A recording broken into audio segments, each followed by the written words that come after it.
ఆసరా పెన్షన్లపై తెలంగాణ రాష్ట్ర ప్రభుత్వం మౌనం వీడి పెన్షన్ వెంటనే పెంచాలని, లేకుంటే రాష్ట్ర ప్రభుత్వంపై తాడో పేడో తేల్చుకుంటామని ఎంఆర్పీఎస్ నాయకులు హెచ్చరించారు. మందకృష్ణ మాదిగ ఆదేశాల మేరకు తెలంగాణ రాష్ట్ర వ్యాప్తంగా తహసీల్దార్ కార్యాలయం ముట్టడిలో భాగంగా జగిత్యాల తహసీల్దార్ కార్యాలయాన్ని ఆసరా పెన్షన్దారులతో కలిసి ముట్టడి కార్యక్రమం చేపట్టారు. కాంగ్రెస్ ప్రభుత్వం ఎన్నికల మేనిఫెస్టోలో హామీ ఇచ్చిన ప్రకారం వికలాంగులకు 6,000 చేయిత పెన్షన్దారులకు అలాగే 4,000 పెంచుతామని హామీ ఇచ్చి అమలు చేయడం మర్చారని వారు అన్నారు. ఎలక్షన్లో హామీ ఇచ్చిన హామీని మేము అమలు చేయమంటున్నాం. గతంలో ఏదైతే కేసీఆర్ గారు మరి 2016 ఇస్తూ ఉన్నాడు, మరి వృద్ధులకు వికలాంగులకు 4,000 ఇస్తూ ఉన్నాడు.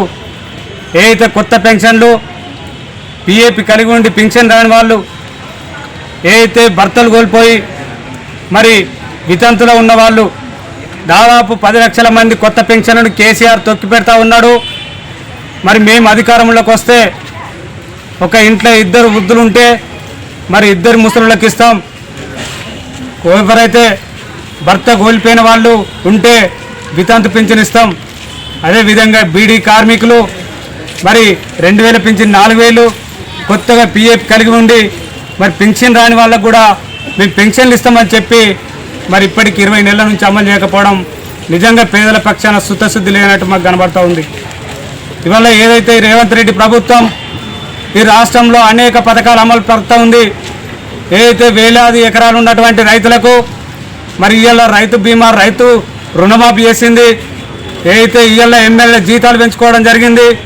ఏదైతే కేసీఆర్ కాళేశ్వరం ప్రాజెక్టు తోటి 1,000 కోట్ల రూపాయలు దోషిండని చెప్తున్నటువంటి ప్రభుత్వం ఇవాళ రేవంత్ రెడ్డి మరి కొత్త డ్రామాకు తెరదీస్తూ ఉన్నాడు.